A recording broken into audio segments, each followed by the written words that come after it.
Hello friends, कसे आहात तुम्ही सगळे। आज आपण व्हेज थाली बनवणार आहोत। व्हेज थालीमध्ये आपण सफेद वाटाण्याची भाजी, टोमॅटोचा सार आणि पालेभाजी बनवणार आहोत। पालेभाजीमध्ये आज आपण ही माठाची भाजी बनवणार आहोत। तुम्ही बघू शकता आपल्या टेरेसमध्ये छान ही माठाची भाजी आली आहे, त्यामुळे हीच पालेभाजी काढून आपण पालेभाजी बनवणार आहोत आणि हा जो भाजा आहे तो सफेद वाटाण्याच्या भाजीमध्ये ॲड करणार आहोत। तर चला मग ही भाजी काढून घेते आणि मग रेसिपी करायला सुरुवात करूया।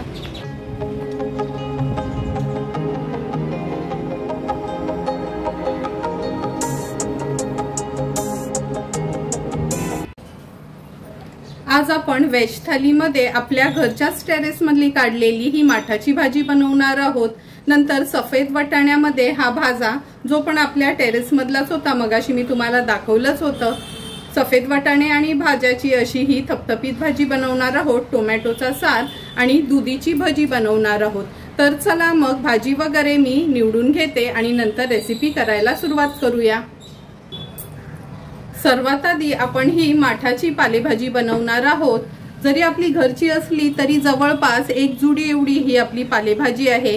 ही मी स्वच्छ धुवून बारीक चिरून घेणार आहे। 2 टेबलस्पून तेल वापरणार आहोत। एक मोठ्या साईजचा कांदा बारीक चिरून घेतला आहे।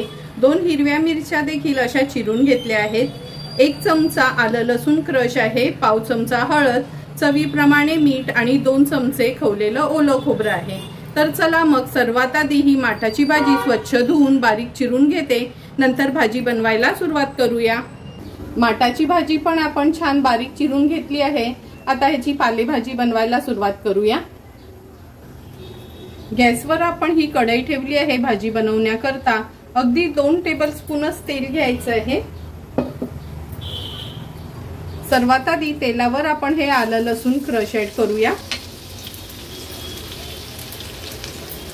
थोडंसं आलं लसूण क्रश परतून घेते।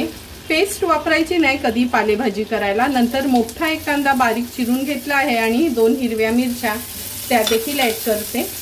कांदा तेलावर छान परतून घ्यायचा आहे। गॅसची फ्लेम आता लो करून कांदा आपल्याला मऊ पडेपर्यंत शिजवून घ्यायचा आहे। हे बघा, कांदा पण छान मऊ झाला आहे। आता आपण ह्याच्यामध्ये अगदी पाव चमचा हळद घालणार आहोत। हळद टोटली ऑप्शनल आहे। काही जण पालेभाजीमध्ये हळदीचा वापर करत नाही, पण मला थोडीशी हळद आवडते म्हणून अगदी पाव चमचाच मी हळद घेतली आहे। आता गॅसची फ्लेम मीडियम वर करून घेते। हळद मिक्स करून झाली की अगदी बारीक चिरलेली ही माठाची भाजी आपण ऍड करूया।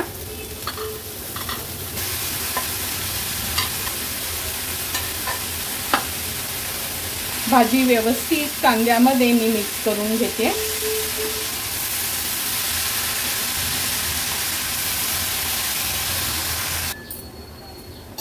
भाजी आपण व्यवस्थित मिक्स करून घेतली आहे। आता ह्याच्यावर झाकण ठेवते आणि अगदी 2 मिनिटांसाठी वाफ काढून घेते। 2 मिनिटं झाले आहेत, झाकण काढून घेऊया। भाजी व्यवस्थित परतून घेते। हे बघा, पालेभाजी शिजायला काही जास्त वेळ लागत नाही आणि अगदी कवळी भाजी होती ही आपली घरचीच। चवीप्रमाणे आता मीठ ऍड करते। पुन्हा एकदा भाजी व्यवस्थित मिक्स करून घेते आणि गॅसची फ्लेम मीडियम वर ठेवून ही भाजी थोडीशी परतून घ्यायची आहे।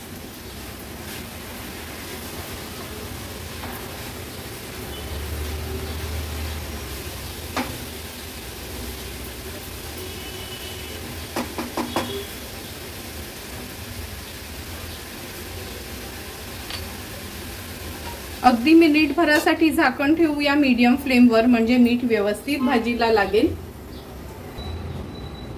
मिनिटभर झाला आहे, झाकण काढून घेऊया। तुम्ही बघू शकता सुंदर अशी आपली ही माठाची भाजी तयार झाली आहे। आता ह्याच्यावर आपण थोडंसं खवलेलं ओलं खोबरं स्प्रिंकल करूया। गॅसची फ्लेम स्विच ऑफ करते आणि सर्व करण्यासाठी भाजी तयार आहे। आता आपण सफेद वाटाण्याची भाजी बनवणार आहोत। त्यासाठी अर्धा वाटी सफेद वाटाणे आपण रात्रभर भिजत ठेवले होते। 1 बटाटा घेतलं आहे। नंतर माठाची भाजी घेतली, त्याचाच आपण तो भाजा वापरणार आहोत। त्याच्यामध्ये 1 टोमॅटो घेतलाय फोडी करून, एक मीडियम साईजचा कांदा बारीक चिरून घेतला आहे। कढीपत्ता वापरणार आहोत। वाटणामध्ये मूठभर सुकं खोबरं खिसून भाजून घेतलंय। लसणाच्या पाकळ्या 5 ते 6, आल्याचा तुकडा, पाव चमचा हिंग, अर्धा चमचा राई, अर्धा चमचा जिरं, अर्धा चमचा हळद, 2 छोटे चमचे आपला हा घरचा आगरी कोळी मसाला आणि चवीप्रमाणे मीठ वापरणार आहोत। सर्वात आधी हे सुकं खोबऱ्याचं वाटण आहे ना, हे मी मिक्सरला लावून घेते। पाणी न घालताच हे वाटण आपण वाटून घेणार आहोत। सफेद वाटाण्याची भाजी बनवण्याकरता गॅसवर आपण ही कढई ठेवली आहे। 2 चमचे तेल घेणार आहोत।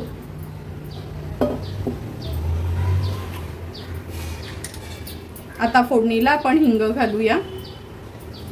कडधान्य असलं का थोडं तरी हिंग घालायचं, म्हणजे पचायला थोडं हलकं होतं। अर्धा चमचा राई, अर्धा चमचा जिरं घालते। राई आणि जिरं तडतडलं का ही कढीपत्त्याची पानं घालूया। आता अगदी मीडियम साईजचा कांदा घेतला आहे, तो ऍड करते। कांदा व्यवस्थित आपल्याला तेलावर परतून घ्यायचा आहे।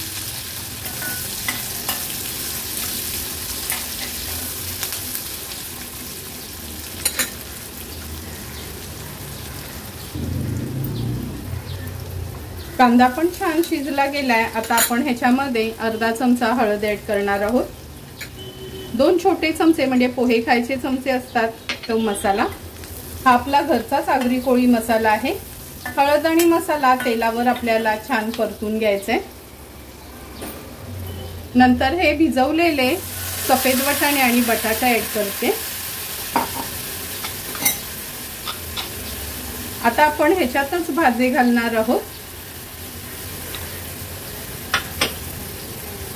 व्यवस्थित मिक्स करून घ्यायचे।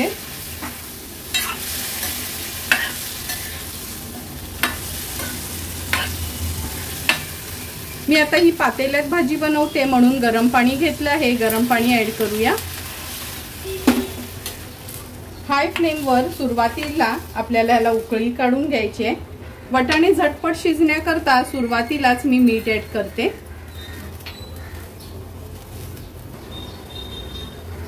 भाजीला पण आपल्या छान उकळी आली आहे। थोडीशी पळी फिरवून घेतली आहे। आता झाकण ठेवूया आणि झाकणावर आपण हे गरमच पाणी ठेवणार आहोत आणि एक 7 ते 8 मिनिटांसाठी वाटाणे, भाजे आणि बटाट शिजवून घेऊया। 7 ते 8 मिनिटं झाली। तुम्ही बघू शकता झाकणावरच्या पाण्याची पण वाफ झाली आहे। आता मी हे झाकण काढून घेते। वाटाणे आणि भाजे थोडेफार हे बघा शिजलेच गेले आहेत। आता आपण ह्याच्यामध्ये वाटण ऍड करूया।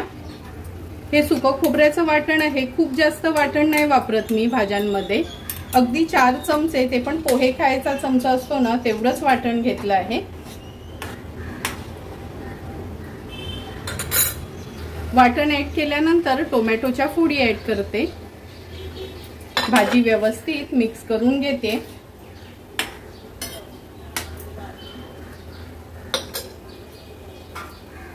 आता पुन्हा झाकण ठेवूया आणि झाकणावर गरम पाणी ठेवते आणि 5 ते 6 मिनिटांसाठी भाजीला छान वाफ काढून घेऊया, म्हणजे वाटाणे वगैरे व्यवस्थित शिजले जातील। आणखीन 5 ते 6 मिनिटं झालेत। हे बघा झाकणावरच्या पाण्याची पूर्ण वाफ झाली आहे। आता झाकण काढून घेऊया। तुम्ही बघू शकता वाटाणे अगदी व्यवस्थित शिजले गेलेत। आता गॅसची फ्लेम हाय करते। हाय फ्लेमवर एक छानशी उकळी काढून घेते भाजीला आणि थोडीशी कोथिंबीर ऍड करते। झटपट अशी आपली सफेद वाटाण्याची भाजी पातेल्यातच अगदी व्यवस्थित झाली आहे।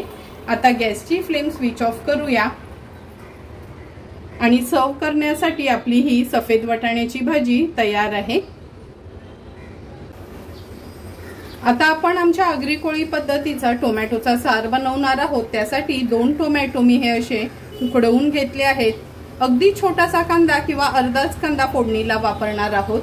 टोमॅटोच्या सारासाठी 2 टेबलस्पून ओलं खोबरं, 5-6 लसणाच्या पाकळ्या, अर्धा चमचा जिरं आणि 3 ते 4 सुक्या लाल मिरच्या घेतल्या आहेत। ह्याचं आपण वाटण तयार करून घेणार आहोत। अर्धा चमचा राई, अर्धा चमचा जिरं, थोडंसं हिंग, अर्धा चमचा हळद, 1 चमचा आपला घरचा आगरी कोळी मसाला, चवीप्रमाणे साखर आणि चवीप्रमाणे मीठ वापरणार आहोत। तर चला मग सर्वात आधी आपण हे खोबरं मिक्सरला लावून घेऊया आणि हे टोमॅटो आहेत ना उकडवून घेतलेले ते पण आपण मिक्सरला ह्याची फाईन पेस्ट करून घेणार आहोत। टोमॅटोचा सार बनवण्यासाठी आपण हे बघा टोमॅटो मिक्सरला फिरवून घेतले आहेत। जे पाणी बॉईल करायसाठी ठेवलेलं तेच ऍड केलं आहे आणि हे खोबऱ्याचं वाटण पण तयार आहे। लगेचच आता टोमॅटोचा सार बनवायला घेऊया। टोमॅटोचा सार बनवण्याकरता आपण गॅसवर कढई ठेवली आहे। मी टोमॅटोचा सार नॉर्मली तुपामध्येच बनवते, त्यामुळे 1 चमचा तूप घेतला आहे। तूप व्यवस्थित मेल्ट करून घ्यायचं आहे। नंतर आपण ह्याच्यामध्ये थोडंसं हिंग घालूया, राई घालते फोडणीला, नंतर जिरं, अगदी छोटासा कांदा किंवा अर्धा कांदा आपण वापरणार आहोत, त्याच्यासोबतच कढीपत्त्याची पानं घातली आहेत। आता कांदा छान मऊ होईपर्यंत शिजवून घ्यायचे।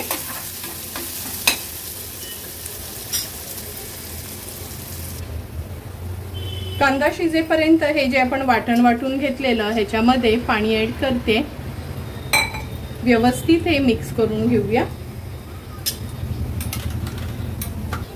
कांदा पण व्यवस्थित शिजला गेलाय। आता आपण हे जे वाटून घेतलेलं ना ते ऍड करूया। वाटण ऍड केल्यानंतर ही टोमॅटोची प्युरी आहे ती ऍड करते।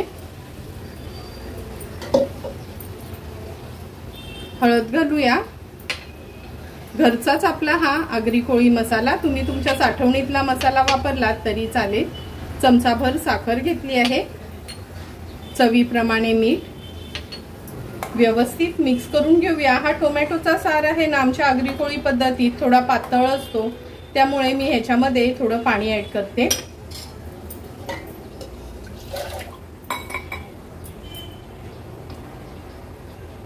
हाय फ्लेमवर आता ह्याला छानशी आपण उकळी काढून घेणार आहोत।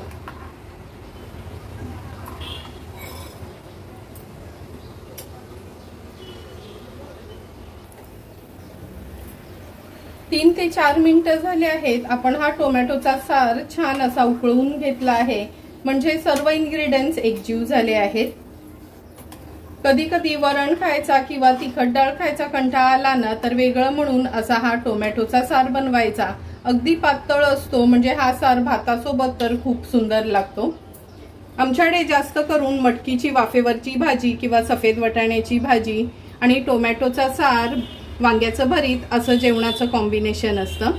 आता मी थोडीशी कोथिंबीर ऍड करते। गॅसची फ्लेम तर स्विच ऑफ केली आहे। सर्व करण्यासाठी हा टोमॅटोचा सार आपला रेडी आहे। आता आपण दुधीची भजी बनवणार आहोत, त्यासाठी पाव किलो एवढा दुधी घेतला आहे। अर्धा वाटी बेसन वापरणार आहोत, पाव वाटी तांदळाचं पीठ, थोडंसं हिंग, पाव चमचा धना जिरा, बडीशेप आणि मेथी पूड आहे। तुम्ही फक्त धना जिरा पूड वापरली तरी चालेल। अर्धा चमचा काश्मीरी मिरची पावडर, पाव चमचा हळद, पाव चमचा जिरं, 2 चमचे पांढरे तीळ, 2 चमचे आलं लसूण आणि मिरची क्रश घेतला आहे। चवीप्रमाणे मीठ वापरणार आहोत आणि 1 मीडियम साईजचा कांदा बारीक चिरून घेतला आहे। तर चला मग सर्वात आधी दुधीचं साल काढून दुधी खिसून घेऊया। पाव किलो दुधी आपण हा खिसून घेतला आहे। आता आपण ह्याच्यामध्ये 2 चमचे आलं लसूण मिरचीचा क्रश ऍड करूया। क्रश नसेल आणि बारीक चिरून घेतलं तरी चालेल। कांदा घेते, मीडियम साईजचाच कांदा घेतला आहे आपण। चवीप्रमाणे मीठ ऍड करूया। आता व्यवस्थित हे इन्ग्रेडियंट्स आहेत ना मी एकजीव करून घेते। तुम्हाला माहिती आहे नाही तर दुधी लगेचच काळा पडतो।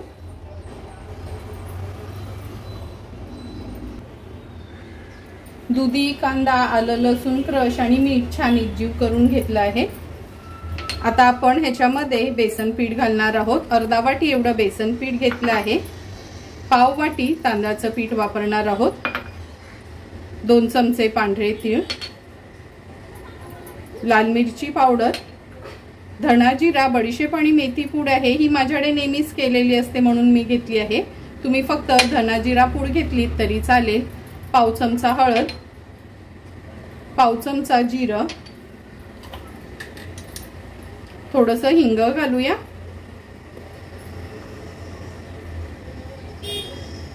आणि खूप सारी कोथिंबीर घेते। आता पाणी न घालताच आपल्याला हे मिश्रण छान एकजीव करून घ्यायचं आहे, कारण का सर्वांनाच माहिती आहे दुधीचं खूप पाणी सुटतं आणि कांदा पण मिठासोबत छान असा मिक्स करून घेतला का कांद्याला पण पाणी सुटतं। आता पाणी न ऍड करता हे मिश्रण छान एकजीव करून घेऊया। हे बघा, हे मिश्रण छान आपण एकजीव करून घेतलं आहे। ह्याचा ना असा हातावर गोळा होईल असं हे मिश्रण भिजवून घ्यायचं आहे। थेंबभर पण मी ह्याच्यात पाणी ऍड नाही केलं, पण जर दुधीने खूप जास्त पाणी सोडलं तर तुम्ही आणखीन थोडंसं तांदळाचं पीठ ऍड करू शकता, पण मी घेतलेलं प्रमाण हे अगदी बरोबर झालं आहे। तर चला मग ह्याची भजी बनवायला सुरुवात करूया। आज आपण ही भजी तव्यातली करणार आहोत, त्यामुळे तव्यामध्ये मी तेल घेतलं आहे। हाताला थोडंसं असं पाण्याचा हात लावला आहे आणि ही भजी अशी हातावर थापून घ्यायची आहे। एक एक करून ही भजी आपण तेलामध्ये सोडूया। गॅसची फ्लेम अगदी लोवर ठेवायची आहे भजी करताना। एक एक करून आता मी अशाच पद्धतीने ही भजी तेलावर सोडते। हे बघा, एक एक करून सर्व भजी ही आपण तव्यातच तेलावर सोडली आहेत। आता 3 ते 4 मिनिटांसाठी एक बाजू अगदी लो फ्लेम वर व्यवस्थित शिजवून घ्यायची आहे। 3 ते 4 मिनिटं झाली आहेत। आता जी मध्ये आपण सुरुवातीला भजी घातलेली ती पलटून घेऊया। हे बघा किती इझिली पलटली जातात आणि नेहमी डीप फ्राय वाली भजी खाण्यापेक्षा कधीतरी ना अशी तव्यातली भजी पण खूप छान लागतात। जेव्हा आपण पिकनिकला वगैरे जातो ना तेव्हा पण आपण ही भजी बनवून सोबत नेऊ शकतो, म्हणजे भाजीच्या ऐवजी जर ही भजी नेलीत ना तरी व्यवस्थित 2 दिवस टिकतात बाहेरच आणि चपाती सोबत पण आपण ही भजी खाऊ शकतो। आता सर्व भजी मी ही अशी पलटी करून घेते। तुम्ही बघू शकता थोडी पण ही भजी तव्याला वगैरे चिकटलीत नाही, अगदी व्यवस्थित ही भजी आपली एका बाजूनी तर तयार झाली आहे। आता मागची बाजू पण आपण त्याच पद्धतीने फ्राय करून घेऊया। आणखी 3 ते 4 मिनिटं झालेत। हे बघा, उलट पालट करून सर्व भजी आपली अगदी व्यवस्थित तळून झाली आहे। नेहमी डीप फ्राय वाली भजी खाण्यापेक्षा कधीतरी अशी ही तव्यातली भजी केली ना का खायला पण खूप सुंदर लागतात। आता ही मी तव्याच्या थोडी साईडला करून घेते, म्हणजे जे पण एक्स्ट्राचं तेल असेल ना ते निघून जाईल, म्हणजे मधोमध येईल आणि मग भजी खाताना अजिबात तेलकट वाटणार नाहीत। तर चला मग सर्व डिशेस आपल्या तयार झाल्या आहेत। आता लगेचच ताट वाढायला घेऊया। सुंदर असं वेज थालीसाठी आपली सफेद वाटाण्याची भाजी घातलेली थपथपीत भाजी, माठाची भाजी, टोमॅटोचा सार आणि कोबीची भजी तयार आहे। आता लगेचच मी ताट वाढायला घेते। सर्वात आधी ताटामध्ये आपण हा टोमॅटोचा सार वाढणार आहोत। नेहमी वरण भात किंवा कढी भात खाऊन कंटाळा आला का कधी कधी आगळा वेगळा असा हा टोमॅटोचा सार केला ना का भातासोबत अतिशय सुंदर लागतो। त्यामुळे कधीतरी माझ्या पद्धतीने तुम्ही नक्की हा टोमॅटोचा सार घरी ट्राय करा। सफेद वाटाण्याची भाजी तर आपण नेहमीच बनवत असतो। आज मी आपल्या घरच्याच टेरेस मधले भाजे वापरून ही सफेद वाटाण्याची भाजी बनवली आहे। भाकरी, भाता किंवा चपाती सोबत अतिशय सुंदर अशी ही सफेद वाटाण्याची भाजी लागते आणि तुम्ही बघितलंच असेल चांगल्या क्वालिटीचे वाटाणे असल्यामुळे मी पातेल्यातच ही वाटाण्याची भाजी आज बनवली होती। नंतर पालेभाजी, टेरेस मध्येच आपली ही उगवलेली माठाची भाजी खायला खूपच सुंदर लागते। कोणतेही केमिकल फर्टिलायझर्स नाही, काय नाही, अगदी सिंपल सोप्या पद्धतीने ही माठाची भाजी मी तयार केली आहे। नेहमीच आपण कांदा भजी, बटाटा भजी खात असतो, पण आज मी आगळे वेगळे अशी ही तव्यातली कोबीची भजी बनवली आहे। तुम्हाला पण जर ही कोबीची भजी आवडली असतील ना तर तुम्ही पण नक्की माझ्या पद्धतीने एकदा तरी ही कोबीची भजी घरी ट्राय करा। अशाच पद्धतीने तुम्हाला जर मी बनवलेल्या या वेज थालीची रेसिपी आवडली असेल तर तुम्ही पण नक्की माझ्या पद्धतीने एकदा तरी ही वेज थाली घरी ट्राय करा आणि मला कमेंट करून सांगा की तुम्ही बनवलेली ही वेज थाली कशी झाली आहे ती। जर तुम्हाला मी बनवलेल्या ह्या वेज थालीचा व्हिडिओ आवडला असेल तर नक्की माझ्या चॅनलला तुम्ही लाईक, शेअर आणि सबस्क्राइब करा। Thank you for watching my video.